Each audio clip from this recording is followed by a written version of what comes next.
Hello guys, welcome back to my YouTube channel. So आज हम एक बूंद इश्क के एपिसोड में देखेंगे कि शेखावत मेंशन में नंदू आईने के सामने ज्वेलरी निकालते हुए खुद से ही कहती है, आदित्य की माँ को तो बुला लिया तारा ने, पर मुझे भी तो थोड़ी बहुत मेहनत करनी पड़ेगी ना। लगना तो चाहिए कि मैं तारा के जुल्मों से सताई हुई अबला नारी हूँ, इसको थोड़ी ना निकाल सकती हूँ, ये तो पति की निशानी है। ऐसे थोड़ी ना लगूंगी मैं अबला नारी, इसको भी खोल देती हूँ। नंदू खुद को आईने में देखती है और कहती है, उफ, क्यों है तू इतनी सुंदर, हर हाल में अच्छी दिखती है। फिर इतने में तारा निर्मला को लेकर आ जाती है शेखावत मेंशन के अंदर। तारा निर्मला को कहती है, माँ ये लो, अब तक तो नंदू ने अपने आप को दुखियारी दिखाने का पूरा इंतजाम कर दिया होगा। फिर निर्मला तारा को कहती है, तारा ये प्लान वर्क करेगा ना। फिर तारा निर्मला को कहती है, अरे माँ 100% वर्क करेगा, हम सब है ना आपके साथ। उधर नंदू रुद्र प्रताप के कमरे में खुद से कहती है, चल नंदू लग जा काम पे। फिर तारा आवाज देती है चिल्लाकर, नंदू कहाँ मर गई नंदू।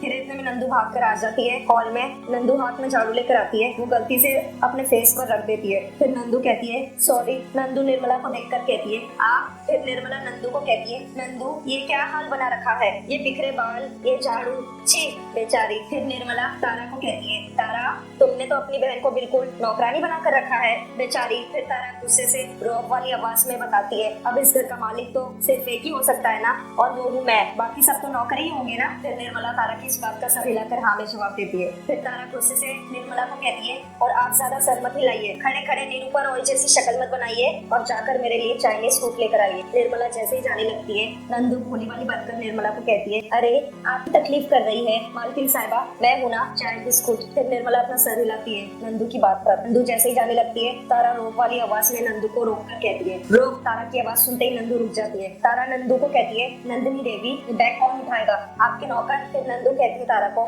मैं हूँ ना नौकर। नंदू बैग उठा लेती है और वहाँ से चली जाती है। निर्मला और तारा दोनों हंस रहे होते हैं नंदू पर। तारा मजाक उड़ाते हुए नंदू की एक्टिंग कर रही होती है निर्मला के साथ, और हंस रहे होते हैं वो नंदू पर। फिर तारा निर्मला को कहती है, एक मिनट। फिर तारा फिर से रोक वाली आवाज में चिल्लाते हुए कहती है, नंदू नंदू।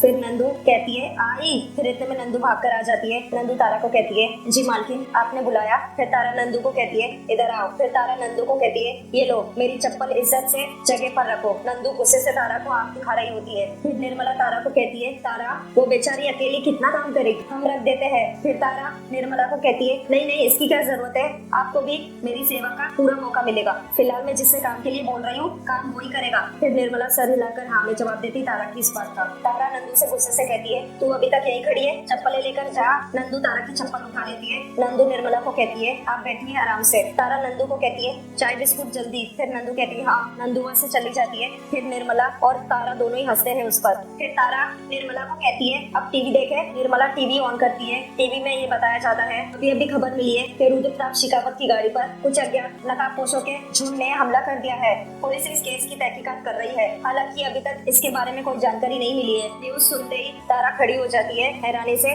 फिर निर्मला तारा को कहती है, तारा ये सब क्या है, मृत्युंजय ने ऐसा क्यों किया। फिर तारा निर्मला को बताती है, नहीं माँ, ये चाल जरूर इस रुद्र प्रताप की है, समझ में नहीं आ रहा है क्या चल रहा है इसके दिमाग में। उसी रात को शेखावत मेंशन में नंदू कमरे का बिस्तर ठीक कर रही होती है। फिर इतने में निर्मला आ जाती है। निर्मला नंदू को देखकर मन ही मन मुस्कुरा रही होती है। फिर नंदू निर्मला को बताती है, वो आपका ही बिस्तर लगा रही थी, वो वहाँ पानी का जग भी रख दिया है, और कुछ चाहिए होगा तो मुझे बता दीजिएगा। फिर निर्मला नंदू से पूछती है, तुम्हें क्यों, घर के सारे नौकर कहाँ है। नंदू निर्मला को देखकर अपने मन में कहती है, कैसे बताऊं कि तारा से काम करवाने के लिए मैंने सारे नौकरों को काम से निकलवा दिया था। फिर निर्मला चुटकी बजाकर नंदू से पूछती है, क्या हुआ। फिर नंदू निर्मला को बताती है, तारा ने सारे घर के नौकरों को काम से निकाल दिया है। फिर निर्मला नंदू से पूछती है, क्यों। फिर नंदू निर्मला को बताती है, वो जाहिर सी बात है ना, मुझे और रुद्र जी को नौकर बना के रखे इस घर में। फिर निर्मला नंदू को कहती है, हम तो सोच रहे थे कि तारा तुम्हारी बहन है, एटलीस्ट तुम पर तो जुल्म नहीं करेगी, बाकी सब तो ये सोचते हैं कि तुम और तारा मिलकर इस घर पर राज कर रहे हो। निर्मला की बात सुनकर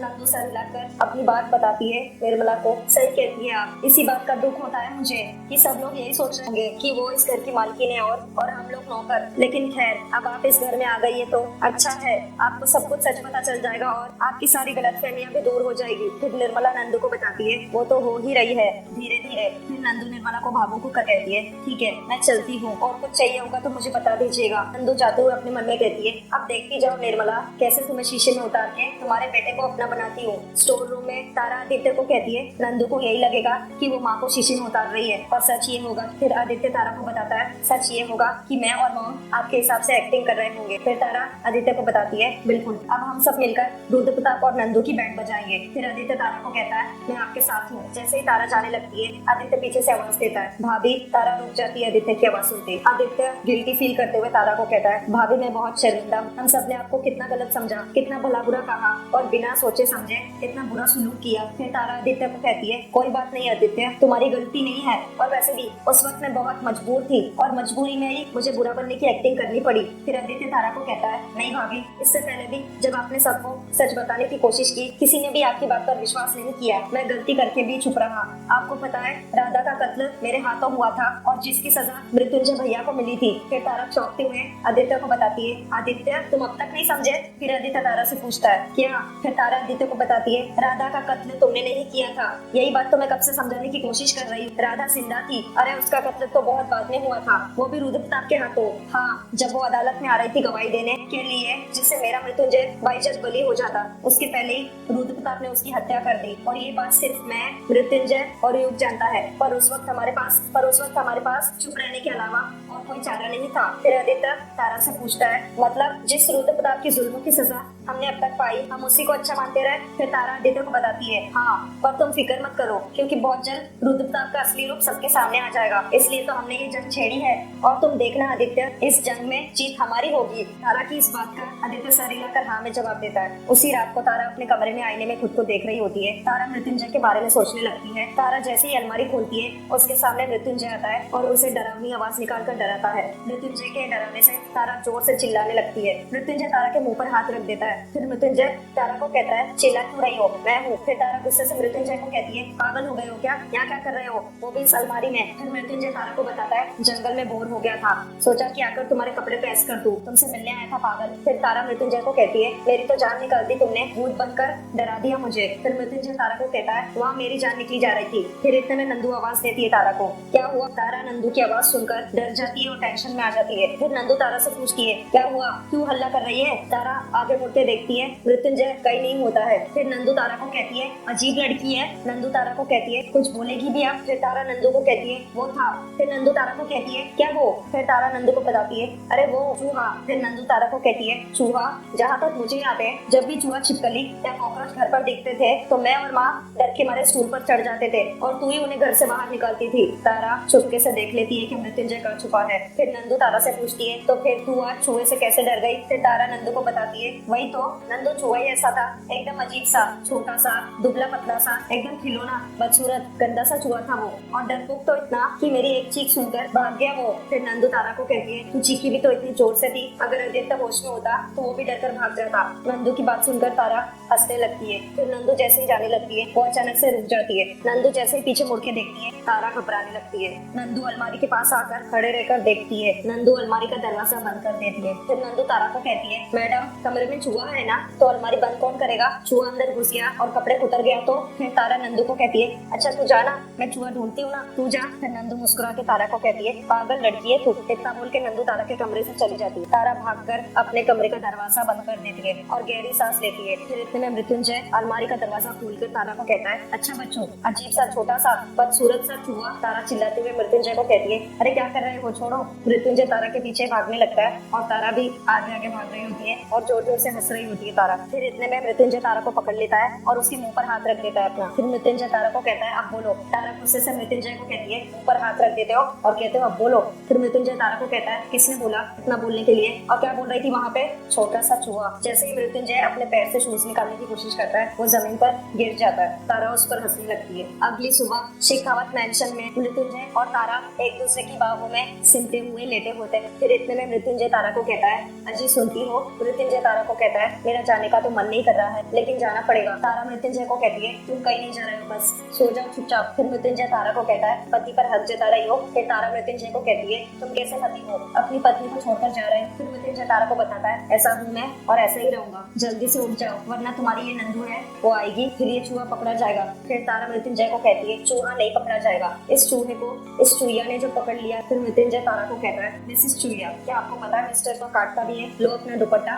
जाओ जाकर ब्रश वॉश करो। फिर मृत्युंजय तारा से पूछता है क्या हुआ। फिर तारा मृत्युंजय को पूछती है मेरी एक प्रॉब्लम सॉल्व करो ना। फिर मृत्युंजय तारा को कहता है अरे मिसेस चूहिया की प्रॉब्लम अगर मिस्टर चूहा सॉल्व करेगा तो कौन करेगा। फिर तारा मृत्युंजय को बताती है मुझे ना ये सफेद कपड़े अब नहीं पहनने हैं। मृत्युंजय तारा को कहता है बस कुछ दिन। तारा गुस्से से मृत्युंजय को कहती है क्या कुछ दिन और, पहले की बात कुछ और थी ना। मुझे लगता था तुम इस दुनिया में नहीं हो, पर अब तो मेरा पति मेरे पास है, मेरे सामने है, सुरक्षित है, फिर मैं कैसे पहन सकती हूँ ये कपड़े, मुझे नहीं पहनना बस। मृत्युंजय तारा को कहता है प्लीज। फिर तारा मृत्युंजय को कहती है मृत्युंजय प्लीज प्लीज ना मृत्युंजय, मुझे ये सफेद कपड़े नहीं पहनने, मुझे सुहागन वाले कपड़े पहन। फिर मृत्युंजय तारा को कहता है देखो अब तो वो बीवी वाली जिद कर रही है, वो भी सुबह सुबह बिना ब्रश किए। फिर तारा मृत्युंजय को कहती है हेलो इसका कोई टाइम नहीं होता, और वैसे भी मैं तुम्हारी पत्नी हूँ, और पत्नी ने अपने पति से जिद नहीं की तो क्या किया, अब कोई उपाय ढूंढो ना, अच्छा सा बढ़िया सा सोचो ना, दिमाग चलाओ ना। फिर मृत्युंजय तारा को कहता है पहले मैं तुम्हें किस करूँ फिर मेरा दिमाग चलेगा। फिर तारा मृत्युंजय को कहती है पागल हो तुम, बस हो गया दिमाग चल गया, अब बताओ। फिर मृत्युंजय तारा को कहता है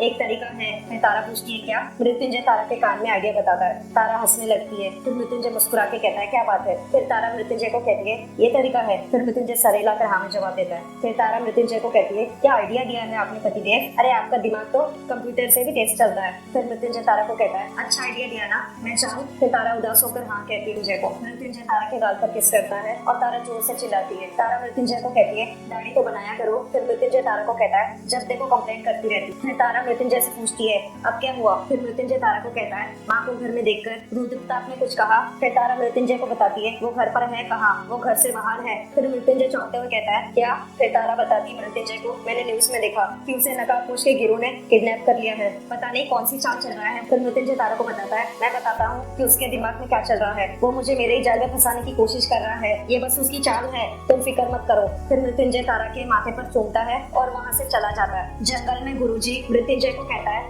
जाहिर है आशिक भैया ये चाल रुद्रप्रताप ने हम लोगों को फंसाने के लिए चली है, हमें हमारी मान से बाहर निकालने के लिए। फिर मृत्युंजय गुरुजी को कहता है हाँ मैं भी तारा से यही कह रहा था, ये सब इसका नाटक है, हमें तो ढूंढ नहीं पाया इसलिए खुद को गायब कर दिया और हम पर इल्जाम लगा दिया। अब शहर की सारी पुलिस फोर्स हमें ढूंढने में जुट जाएगी, मानना पड़ेगा रुद्रप्रताप को। इस बार उसने चाल जोरदार चली है। फिर गुरुजी मृत्युंजय से पूछता है अब क्या करना चाहिए। फिर मृत्युंजय गुरुजी को बताता है फिलहाल तो कुछ नहीं, हम कुछ नहीं करेंगे तो ही तो वो अपनी अगली चाल चलेगा गुरुजी, और आप ही ने तो सिखाया है कि कोई भी खेल समझने के लिए दो दांव देख लेना अच्छा होता है। फिर गुरुजी मृत्युंजय को कहता है तुम्हारा कहना बिल्कुल सही है आशिक मियां, फिर भी मैं अपने आदमियों से कह देता हूँ कि वो बहुत होशियार रहे। फिर मृत्युंजय कहता है गुरुजी से जी गुरुजी। गुरुजी वहाँ से चला जाता है। फिर मृत्युंजय अपने मन में कहता है तुम भी होशियार रहना तारा, तुम जो करने जा रही हो वो भी आसान नहीं होगा। सो गाइस आज का एक वो दिश का एपिसोड यहीं पर समाप्त होता है। Thank you for watching.